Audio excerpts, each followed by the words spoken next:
Hey everyone, welcome back to the Self Leadership Lab, a place where we explore how we can lead ourselves and then be available to lead others, encourage others. And I think today we're going to get into this because I got Jason Heinritz on the show today, and Jason we're going to talk more about the spiritual and physical elements of, well, at least that's what I think we're going to talk about. We'll just see where it goes, but of leadership and self-leadership, because these are two critical elements that I firmly believe in, and I know Jason does too. So without further ado, Jason, welcome to the show. Please let everyone know who you are, what you do, and then we'll get into the conversation.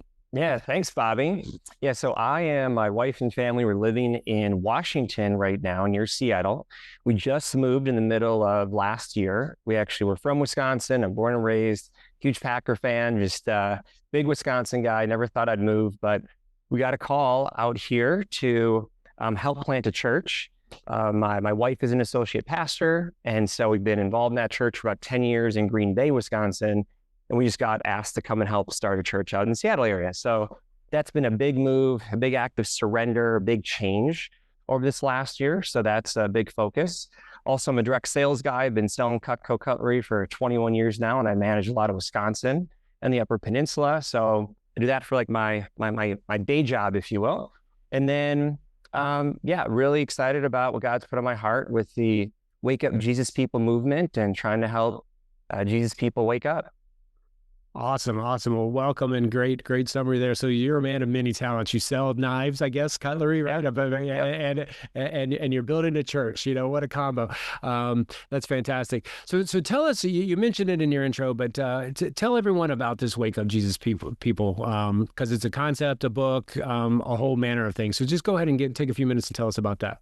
Yeah, I like to point this out in two directions, Bobby. So first of all, it is waking up as a group of Jesus people, of a lot of people in life, and I've heard this from other pastors and much smarter people than I am, of how you think about the Christian walk, the Christian faith. Of there's a lot of spectators. Think of like a sports stadium. There's a lot of spectators. They're at the game, but they're watching. And then there's only a small few who are actually on the field, practicing, training, and playing. And they're active participants. And I feel like as a Jesus people, we can really wake up and get in the game. We can wake up and be more courageous. We can wake up and not be these sleepwalking zombies going through life being 1 foot in the world and 1 foot out. And we can actually be a light. We can actually make a difference. And not that Jesus can't use us with, being lukewarm faith people, and we can use anybody, but man, the more you can be ready to roll, confident, a warrior, if you will, living a joyful life full of peace and joy, the more people will see what's different, they'll ask what's different, and they'll want what's different. So I really feel like we can be the example. And if you've been in the Jesus world for a while, probably heard the phrase, you might be the only Bible that some people read. And so when people see me, I want them to see the Bible. I want them to see Jesus and ask, what's different? Why does his life seem so great? Why does he seem so happy? Why why are things better? And why is there hope, as opposed to, as we were talking earlier, much of the world might not have much hope right now. So that's kind of the first part of that, Bobby. And then the second part, we can dive into either one or both, but it is waking up to start your day with Jesus. So actually waking up early. And most people, if you think about just in general, we're frantically going through the day, we're hitting snooze 4 or 5 times, we're rushed, we're full of anxiety, and we're not really taking time to just fill ourselves up to be our best self, to go and serve our teams, serve our people, serve our families. And I feel like a lot of people have excuses, and a lot of people are aware that they should do these practices more, whether it's Bible reading, exercise, journaling, prayer, things that will help them out, but they don't make time for it in the morning, and they're just drained by the end of the day, and they're busy. So we want to do these things as Jesus people, but we just don't make the time or make it a priority. But when I start my morning with what I call a sacred start, something that's holy, set apart, to get my day right, to be able to make sure I am filled up, I'm ready to roll for the rest of the day, I've already won. By the time I'm done at 7 a.m. with this, I've already won. I feel great. I've done all the important things for me, and I'm filled up. So now I can be my best self for my kids and my wife and my coworkers. Wow.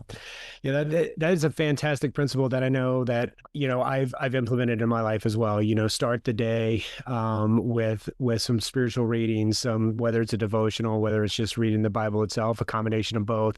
And it sets your mindset right. As you mentioned, so many people today are looking for hope. And but the first thing they do in the morning is look at their phone or turn on the news or turn on anything that's doing the absolute opposite of hope. It's designed to get you agitated and fearful and, I don't know, feeling like you're not worthy. And to break that cycle, even for 30 minutes, an hour, I don't know how much you recommend, but it fills your mind with things that are good. So tell us how you kind of came to this theory, and we'll go back to your first point. I know I hit your second point earlier, but I didn't want to forget. But tell us, talk to me a little bit about how you came up with this concept, and then how you format it to help people who may not be experiencing this now. Yeah, well, it came in a time of breaking, a time of like a low point. Back in the fall of 2012, I just called off a wedding. I called it off from my previous engagement. We weren't equally yoked, and I was kind of blinded by that. And 2 months before, man, God woke me up, and He's like, "This is not going to work out. This is not good." She's pretending to be, basically, we were both pretending to be someone we weren't. The relationship was based on sex, fun, parties, pleasures, all that stuff. And although it was fun, it was also very distracting. And so I almost got married to this person. And God woke me up and He's like, "What are you doing?" And I'm like, "All right." I talked to her and I said, "Hey, I'm not saying no forever, but I'd rather delay a wedding than call off a marriage." So called it off. And then her true color showed. And it was such a God thing that He woke me up, because then it was clearly not going to be a good situation. So I'd moved out of my apartment with my friends. I called off this relationship. I was 1 foot in the world, 1 foot out, partying a lot. And then I was kind of on my own. And that fall of 2012 was a really refining season for me, where I read some books and listened to some podcasts and started morning routines. I started diving back into the church more and being more of a participant and being involved in men's groups and getting, not just being a Sunday Christian where I just walk in and walk out for an hour and go, "All right, check the box." And then, really dove in more to personal growth. And then it started with just these routines and these actions, and just doing these every day got me to a point where this is so great. I feel so good. And everyone I shared it with was real excited too, and seeing fruit. And I also, throughout the years, Bobby, I realized there's a lot of Sunday Christians out there, a lot of friends of mine, great people, great Jesus people, but they weren't really walking. It wasn't really a regular daily thing. It was more of a Sunday thing. And so after a decade of doing this on my own, I thought I want to share it with people. I started leading a discipleship group at our church.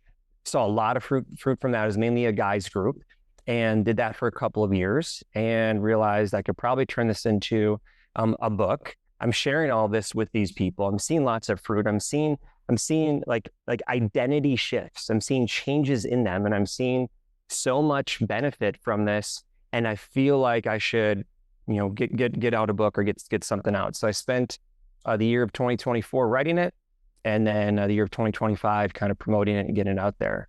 And then throughout the process too, it came out with the challenge and the journal and that. But that's where it really started, was fall of 2012, then a decade of practicing it, and then a handful of years preparing it and packaging it into this book and movement, Wow. if you will.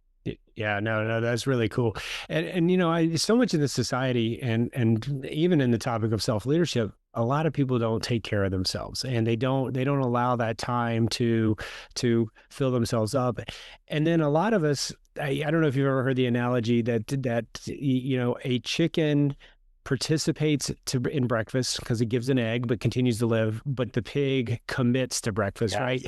So I like to look at like this level of commitment, the Sunday only or the occasional creasters, if you will, even they're participating but they're not committing. What What did you see a shift in your mindset, in the way you felt, your happiness, your peace, your tranquility, whatever word you want to use, when you did start to commit more, and not only to your faith, but also to this process that you do every morning? Yeah, it was a feeling and experience of what I felt, Bobby, from doing this. And for me, I'm a recovering workaholic. I'm a high achieving, accolades kind of guys, worshiping work. Work was my idol. Titles, income, all of that was what I was pursuing, but it's never enough. And you always wanted more, and it was never like, all right, I arrived, and now I can just relax, be full of peace and joy. And so as I climbed up the ladder in work, and I hit Hall of Fame and all these things, and have done very well, it still wasn't enough. So God's been working on me for like a decade, well, my whole life, but more so in the last 10 years, but extremely in the last 5. And it's been a slowly peeling away of my pride and my ego and me thinking I can do it all, and me focusing on how can I get closer to God? How can I be more like Jesus and less like myself? And how can I just be at peace and trust him, right? Do my best and let God do the rest. And for me, it was all me, 100% me. I got to do it all. I got to grind it out. I got to work more. I got to achieve these levels and this status. But it was just fleeting, and it was never enough. And there's plenty of books in the Bible and Proverbs and Ecclesiastes and different sections where it's very clear, if you love money and you love accolades and you love status, it's all this world. It's all gone, and it's not enough. So I really experienced it, Bobby, through trial and error, but also just timing of God working on my heart, refining me. And every year I feel like I've cleansed more out that is bad and brought more of Jesus in. And it just, every year I feel more filled with peace and joy and trust and surrender. And it's just been so fulfilling. And that's also why I love why God's put on my heart with this Wake Up Jesus People movement, because I feel like I can share that, and I can share where I was and then now where I am and how much happier I am. And what's funny is so I feel like I've been talking a little bit longer in this section, but one last nugget on this is that I did take a demotion. So this all led to a demotion. I moved on up the ladder. 2019, I got a promotion to what's called the division manager. So it was a higher title, some extra bonuses, and I just really struggled, and it really wasn't for me. And so after 4 or 5 years of giving that position a shot, I asked for a demotion. I basically talked to my manager, said, hey, don't think I'm leaving the company. Most people would at this point, but I actually want to take a step down. I'm pretty sure. I'm thinking about this, wrestling with this for about a year. So he made it easy for me at the end of the year, gave me a demotion at the end of 2023. And what do you know, Bobby? When I took a demotion, I set boundaries, and I actually put God number one instead of work. We had our best year ever in Wisconsin history in 2024. This last year again, we blew past that again, and we're just seeing a lot of success and fruits. So it's funny how God was working on me all this time. I just had to surrender, and now all the blessings are coming.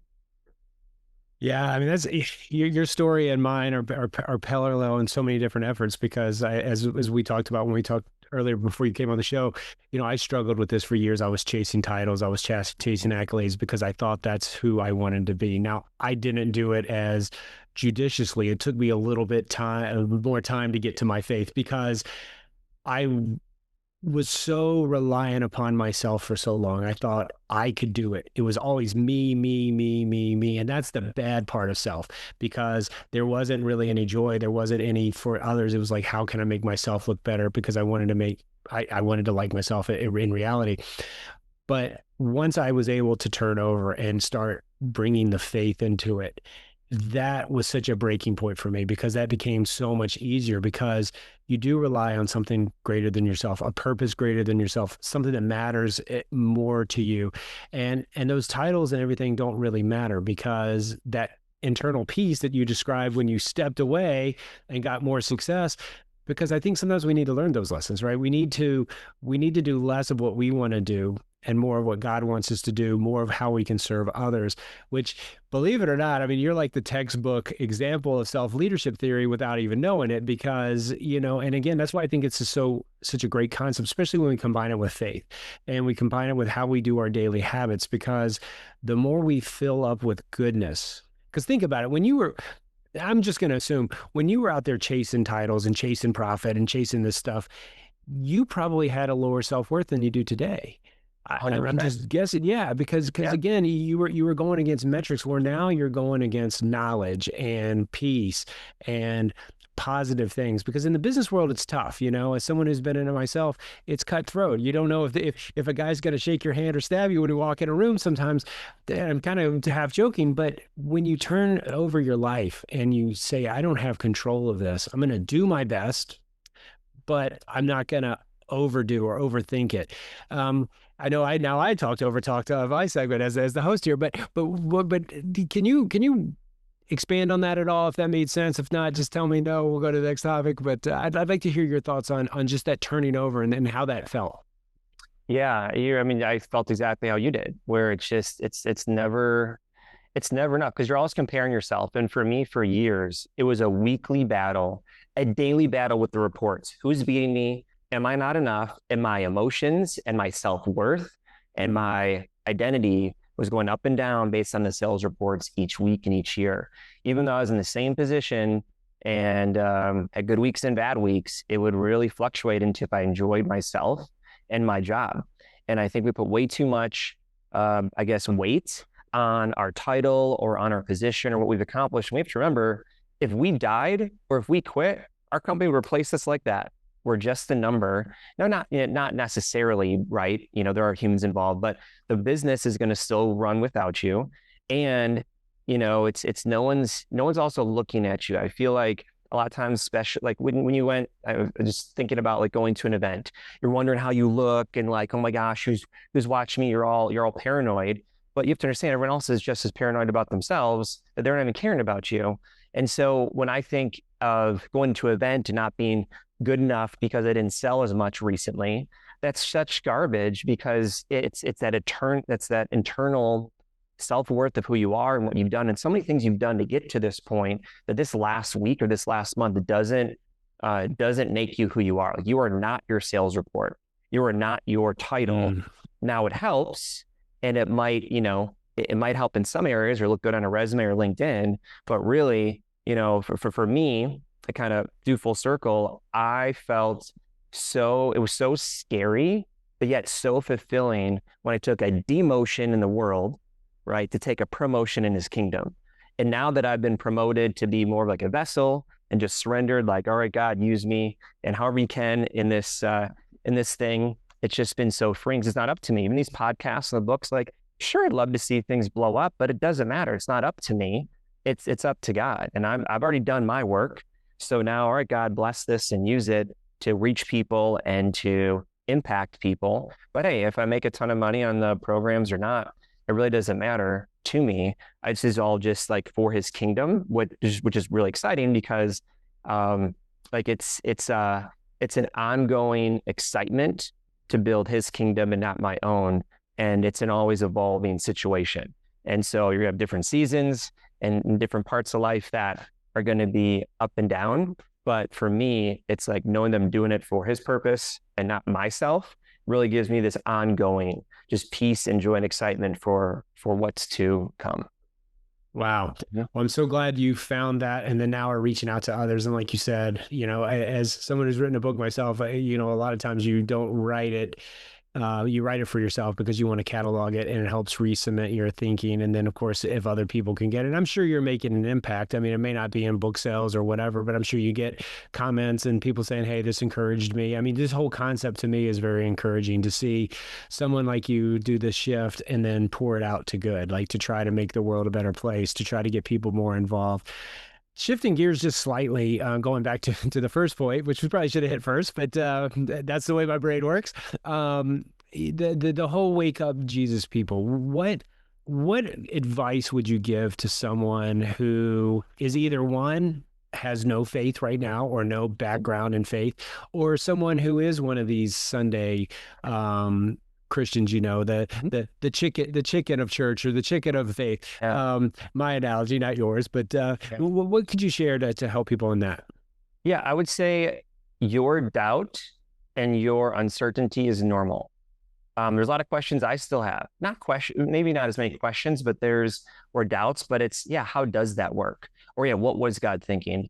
And if we can get like, if me as a Jason human myself can understand God and His plan, He's not big enough for me to follow and believe in. And so this whole thing of I feel like people that maybe aren't fully bought in or are on the fringe, like it's okay. There is a lot of doubt. There is a lot of uncertainty. And you also might have been hurt in the past by a Christian or a church, and that's not God, and that's not God's plan. We're all human. We all make mistakes. We're all trying to do our best. So if you're at that camp, I would say just take an inventory. How are you doing? Are you happy? Are you joyful? Are you satisfied? Are you full of peace? Or do you have no hope? Are you worried? Are you sick? Are you anxious? Are you not happy where you're at? Because I know what I found at church. I know I found with Jesus. And the more I submit to Him, the happier and peaceful I am. And so I would say for the person that isn't even on the Jesus journey yet, hey, be open-minded. You have that angst, you have that thing you're feeling, whether it is with drugs, alcohol, sex, spiritual things, pleasures. We're all searching for that. I feel we're all trying to strive for that. But God is the only one I've found and I've really heard of that has lasting joy and peace. So give it a shot, check it out. Find some other Jesus believers who you want to emulate and who you think have a great life or great marriage or something you want to emulate, and just ask questions. If you Yeah. are on the Jesus journey already, I'd say, and you're in church, you're involved, you're going, I would say that isn't the way God designed it. Church back in the day, you think back in Jesus times, like it was a group of people, it wasn't a building. It was a group of people getting together, community, loving on each other, supporting each other, encouraging each other, talking about the word, and then following Him. So if you're going to church for 1 hour a week and that's it, there's so much more God wants for you. There's so much more of this faith. There's so much more that He wants to teach you. He wants that relationship with you. And so if you're just going to church, that's a great start. But man, get involved in a group. Start serving. Start being a part of His church and watch what happens. Just try it. And that's what I like to share with people is I don't want to try to convince them. I just want to do a reality check. Where are you right now? Okay. It's usually not great. And what have I found or have I heard from others that can help it? And I've just found the more you can get involved, the more you can serve, the more you can help out, and the more you can stay curious. You don't have to have all the answers. I don't have them all, right? We're human. So the more you can get curious and the more you read the Bible, the more you pray, the more you find out and the more you get excited and the more confidence you have in the Bible and in His plan. So I'd say get in the game if you want more peace and joy and happiness. Mm-hmm. Yeah. Those are all really good tips. And you mentioned something I'd like to just touch on. So many people come to me and say, I don't want to be in the church because of this dogma or this person or whatever like that. Well, like, I think once you start doing it and doing it more often and read, and a lot of people think, oh, I can't understand the Bible, but that's the beauty of it, right? The most important text I think in the world are things that we can all understand. So if my mom, who's an English professor, I was talking to her on Sunday about this and said, some of these, even like Charles Dickens or something, it's very hard to read. Like I'm reading some C.S. Lewis stuff right now. And while I love it, it's hard to get through the words that they use. But the Bible is pretty easy. Now I know they're translations and they make it easier and easier and easier, but we're all have the cognitive ability to understand this. And that doesn't mean you're, like you said, doesn't mean you got the right answers. There's a lot of things. I was talking to a gentleman this morning about some things that I still don't know. And again, the beauty of that is you talk to other people. That's the community that's involved.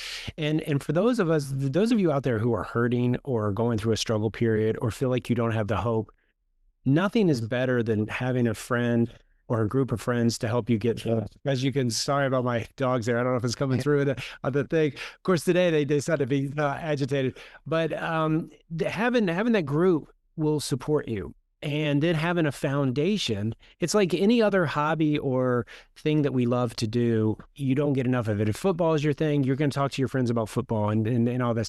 So that's where the Bible can be a path for you. So you do your daily readings and you get planted a seed. I don't know about you, but it's so funny. It's like every day I read the Bible, and it could be something I've read 20 years ago. It's like it was rewritten for me that day. In fact, this morning I was doing a little devotional, and I was supposed to be reading First John, but I hit First Peter on my. I was using the app on my phone, and I tell you what, it's exactly what I needed to hear, and it was a mistake, using air quotes for those who are just listening, but it turned into something very beautiful. It turned into something that I needed to hear, and that's the beauty of faith. And again, this is kind of new for my audience because I haven't really expressed how much faith has been critical in my change, but it's such a comfort. It's like, and it's always there. As I was telling you before we started this, if you're not here to talk to me today, I still have the Bible. I still have prayer. I still have the hope that someone is out there looking out for me. And anyways, I don't know how you're going to respond to that, but I just wanted to share that. Don't, for those out there who are hesitant because of others, find it, right? If you don't agree with the method, you're in the wrong room. Find your people, and that's part of waking up, I think, is finding the right people to be around. Surround yourself. Birds of a feather flock together. I've said that many times on the show for various reasons, but find your flock and fly with them, because you can coexist. I find like a lot of religions, they fight about like the 5% or maybe 2% even or whatever, but the methods are the same. So anyways, that's a lot. Again, I just went on a diatribe, but go ahead and share your thoughts if you have any. I'd say a few points that come to mind is, when you think about the different denominations, okay? And so we can agree on probably 90%, of the same stuff, but there's just different rules, regulations, understandings of the different denominations. But what if we all rose up and we all came together as a collective, as this army, this massive army worldwide of Jesus people, and focused on loving him and loving people. And that was it. And getting more people saved, not bickering, not fighting against each other. That's what the devil wants. He wants division. He wants us to fight and bicker instead of go and save the world. And so I think it's important to know that, there might be some denominations that aren't necessarily up your alley. Some, they're more into the word, more into worship, more into rules and regulations, whatever it is, that find a spot that you can get plugged in and that you like and that is for you. But there are different denominations and different versions of the Bible, and that, like you were saying with the Bible, like I've read through it every year for the last 6 years now, and I still, like, there's so much, and that's what makes it so beautiful. There's so much to learn, and then you get through it another time and realize something, or realize a theme in the Bible, and then you go back and read it again. You're like, oh my gosh, now through that theme, it looks so awesome. And I'm really understanding this more, but understand that this complex Bible that was written, and I'm gonna get some of these wrong, right? But written by like 40 different people over 1,000 years in, in 3 different languages, to those people back then, it's to decipher it and to learn and understand that and realize the different literary styles.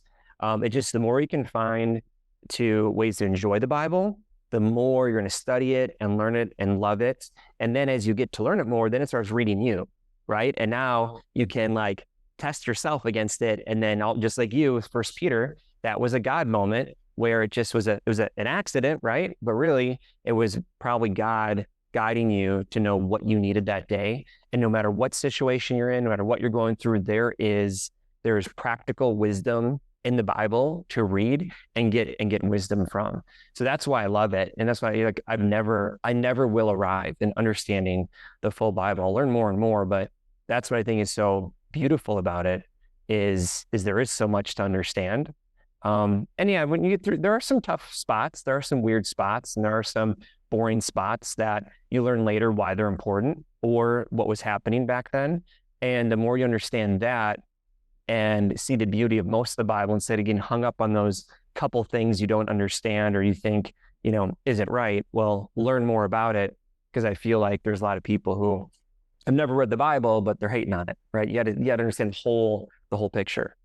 Yeah, yeah, it's amazing how in culture we like to hate things that we don't even know about, or Mhm. people that we don't have never met. It's very common, and if nothing else, just that sense of hope. If you've ever been to church and you've left with a good feeling, why not do that every single day? And I know that's what you're saying about starting the day in prayer, Mhm. or starting Bible reading, because it gives you hope and promise. And who doesn't want a little more hope and promise every day? Mm. I mean, whether you're struggling or you've got it all figured out, which probably none of us do, but you're on a great path right now. Who couldn't use a little boost every day? So I encourage everyone to take this up and start this practice, because once and I tell you, the way the world is today, you can get these devotionals on your phone, you can get these short little books, and it's only gonna, if you don't have a lot of time, because people with children and all these things going on, everyone always says I don't have enough time. Well, you want to, first of all, you do have time, take it, but it doesn't have to be an hour. Start with 5 minutes, start with 2 minutes,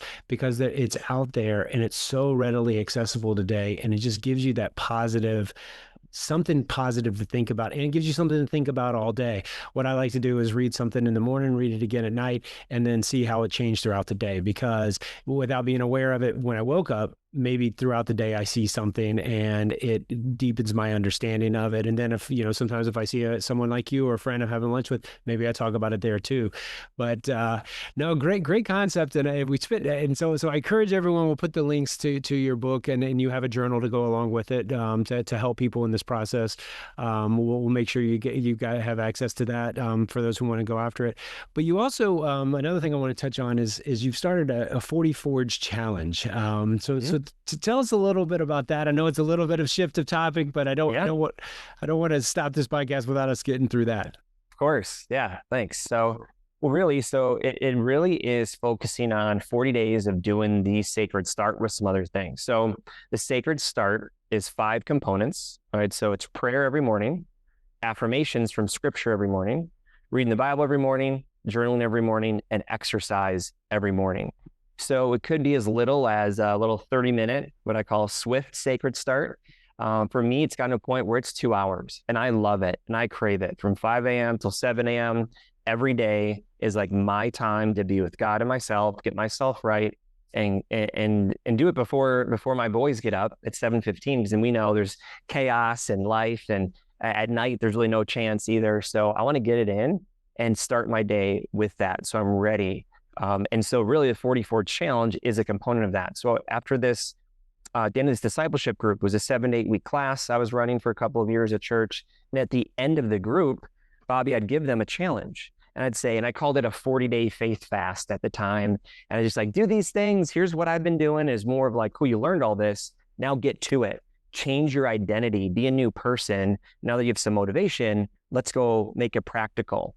And the reason it's 40, because 40 is biblical. And when you look at different studies for habits and change, there's different studies that tell you it's between, whether it's 21 days or 66 days, whatever it is. I want to go biblical. 40 days in the Bible, there's over 100 instances of 40 in the Bible, including things like times when Moses was on Mount Sinai for 40 days before receiving the 10 Commandments. Israel wandering around the wilderness for 40 years before they went to the promised land. The flood, 40 days and 40 nights. Jesus, after being baptized, was tempted then in the desert, right in the wilderness, for 40 days.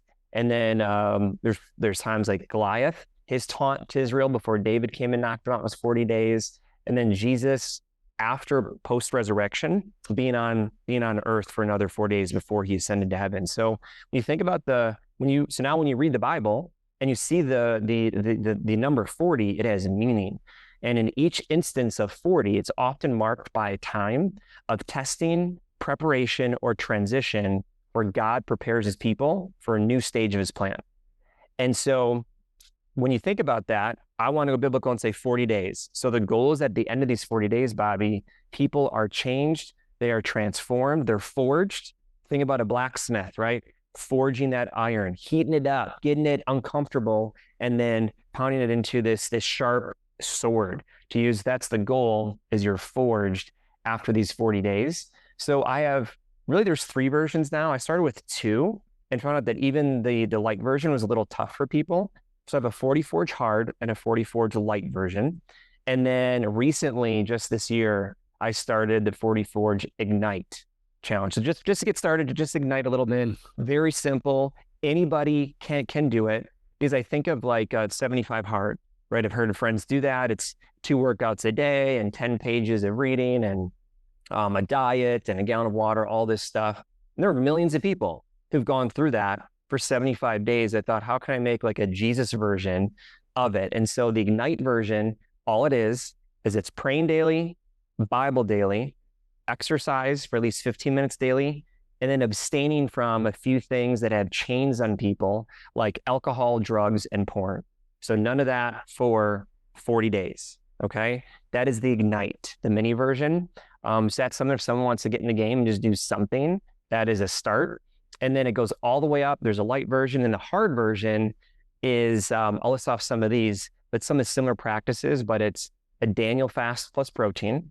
It's no alcohol, drugs, and porn again, no social media, at least 40 minutes of exercise, reading 10 pages of the Bible daily, praying daily, journal daily, and then drink a gallon of water daily, and worship music only.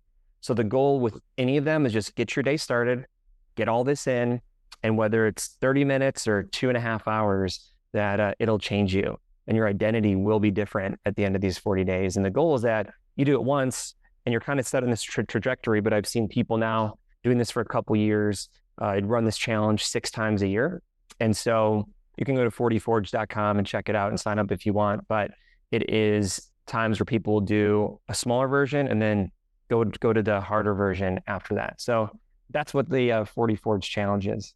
Yeah, no, that's pretty cool, and that hits so many things that I think are so important for self-development, self-leadership, just improving yourself. I mean, you get the something positive, as we talked about earlier, through the Bible and through the prayer, and then move in your body. And I think that's one of the elements that so many people neglect, and especially in a lot of church environments. I see. I mean, I grew up Baptist, and you go to church, and then there'd just be this buffet, and it would be like, oh man, and there wasn't much movement, there wasn't that. But it's one of those things that gets you started, and then when you hit that first, and then when you go in and you do your workout, whatever it is, you can use that time to think about it. And a lot of people are, meditation, they're like, oh, I can't do it, I can't quiet my mind. But there's moving meditations, and that's what you can do by moving your body. So you're feeding your soul, you're feeding your body, and you're feeding your mind all through this challenge. And 40 days is a great number. I mean, the biblical context there is certainly there, and a great concept, especially for the work you're doing. But I think if you do something for 40 days, I mean, I've heard habits can form as little as 22 days, but why not almost double that and go for the 40 days? And even if you don't go every element of that past the 40 days, there's going to be enough of that's instilled, those tiny habits, those tiny improvements in your life. And that's pretty cool. So you'll give the website, of course, for people to go, because is it an app-based kind of thing, or how do they, or is just it's a coaching base. We have a WhatsApp chat, okay, a Facebook group, things like that. So there's a lot of support and a lot of guidance through it. But right now, it's just on, you join a WhatsApp chat and you get daily encouragement and videos, and then, the community as well. So some guidance, and I run those 6 times a year for a 40-day challenge. Nice. And the cool thing too, I mean, like you said, you get the community, which we talked about earlier. I mean, you get built in, you get the encouragement, because change is hard. I mean, Jason and I are both have talked about the changes we've done in our lives, and you said it took you 10 years, and I'm in year 5, and every day is a new day and a new challenge, and sometimes you make 2 steps forward, some days you go 5 steps back, but doing this and doing it with a group may be what some people need, right? And again, if something like this, you can participate with the group, or you can just go ahead and do the challenge, because it's like having your own way, because the way it works for me and you may not work for someone else. But having that ability and having that encouragement, don't feel like you're doing any of this alone. Whether it's getting into a church, into a faith-based practice, there's plenty of resources out there. So, and that's the beauty of it, right? It's like we don't have to know everything, because there's other people around us, especially if they're waking up and they're really trying to go serve others. And I like your methods because, number one, it deals with self first, because not to be selfish or, but to be selfless, because you got to fill your cup so you can fill to others. It's a common theme that I say because it means the world to me, because every day I want to make an impact on one person's life positively. Well, if I don't sleep well, if I don't eat well, if I don't exercise, if I don't spend time with positive things in my mind, it's going to be so hard. And it's a disservice to both me and them, because I can't show up for the person I want to be, and I can't receive whatever anyone gives me. And that's the most beautiful thing about when you get out in the world and start living your life and doing what you're supposed to be doing. You're going to gain. It's not all give, give, give. You're going to get so much back. I'm sure you do that in your coaching and in your church work and things like that. Whereas in corporate world, yeah, you give, give, give, and maybe you get a little bit of financial return, a little bit of accolades. But at the end of the day, like, did you advance as a human? And that's what I think we're both talking about, is making ourselves the best humans we can be to serve others, to, the two greatest commandments: love the Lord your God, treat your neighbor as yourself. I think both of your book, your program, all of that encompasses that. Any final words or thoughts that you want to put out and to the world to bring this home, or? Sure. Yeah. So I'd say final thoughts is, if you're still listening, all right, or watching, that, yeah, you're probably curious and you're probably hoping for more. And so wherever you're at, I really encourage you to do something uncomfortable, do something that you're not used to, do something different. And it could be just checking out a church for a few weeks in a row. It could be getting more involved in your church. But yeah, the local church is the hope of the world, I believe. And so when you have, like Bobby was saying, those people around you who are helping you along your journey or further ahead in their Jesus journey and in life, right? Parenting. And like what I love about, church is I can find anybody I want who is further ahead in me in an area of life, and I can ask for tips and guidance and know that Jesus is the center. And there's so much trust there, and there's such a great foundation, and that it's not for the wrong reasons. And so someone who's more successful or a better husband or father, right? Like, it's all in the church. And so the more we can get involved in a really good Bible-believing church that you enjoy, I think you're going to be much happier and be much more filled with peace and joy. And if you're not feeling great right now, and you need to get a little wake-up call, so, like, God is, he loves us. He wants the best for us, but we need to challenge ourselves. We need to get out there. He did not say life was going to be easy. And so the more you can get out there and get uncomfortable, and maybe start that workout plan, maybe start reading the Bible daily, maybe invite that person to church, watch what happens and watch how you feel, because I believe you're going to see a much different way of doing life. And you're going to get addicted, and it's going to be something you crave to grow and to get better and to be more involved and to learn more. I've just found that being a practice in my life is that I never want to be fully like, just, all right, I'm comfortable and I've made it, because I feel like, okay, I'm not being used by God, and I want to be challenged and grow constantly. So that's my advice for the listeners. If you want more, information, on my website is wakeupjesuspeople.com. And that you can go, there's all the links there for 44 words in the journal and the book, and we got swag as well. If you're watching this, we got swag and things to hook you up with, but that's all I'd say. Nice. Well, thank you so much for taking the time and sharing these words of encouragement. We need it more and more. And, I'm happy to know that you're out on the West Coast. Yeah, got that covered.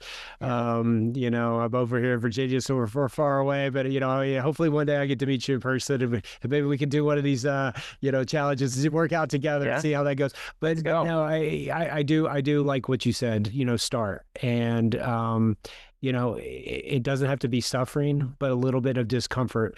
I heard Joe Rogan's famous for saying the hardest thing you do today is the hardest thing you'll do today. And I know that sounds kind of cliche or just kind of common sense, but if you get to pick the hardest thing you do today, whether that is reading a little bit of the Bible or doing a workout, whatever it is, only you can decide what that is. Think about how that sets you up for the rest of the day. Whatever your boss throws at you, whatever the world throws at you, your kids, whatever, you've already done the hardest thing for you today. And that's where growth happens, because that'll give you the confidence, that'll give you the hope, the joy, the feeling of of belonging, which I know when I was at my deepest, darkest, I didn't feel like I belonged to anyone. And that I don't want anyone to be like that. And I know, Jason, you don't too. So anyways, that was a wonderful conversation. I look forward to watching you and seeing what happens. And thank you for. I said I'd give you the last word, and this is something I'm terrible at. I'll give you one more chance at the last word, and then I'll get us out of here. Yep. Yeah. Just understand that you are enough, you are loved, and wherever you're at, God is with you through and through. And so you are not your past mistakes. You are a product of your past mistakes. You don't have to be a prisoner of your past. And so today could be a fresh start. Could today could be the start of a new you. This Sunday could be the start of a new church community. But yeah, love God, love people, and challenge yourself, and enjoy this amazing life that God has designed for us on the 100 years you have here before we're all partying up in heaven for eternity. Awesome. Well, thanks again, Jason. For all y'all who are listening, again, I'm Bobby Shelton. Until next time, keep leading yourself. Find a little bit of discomfort this week. Find a little bit of community. Find a little bit of hope. Look to the Bible. Look to prayer. Look to those around you. Let's all make the world a better place. That's what this whole podcast is about. And that is my deepest wish and prayer for each and every one of you. I hope everyone has a wonderful week. I look forward to hearing from you next time. Have a great day.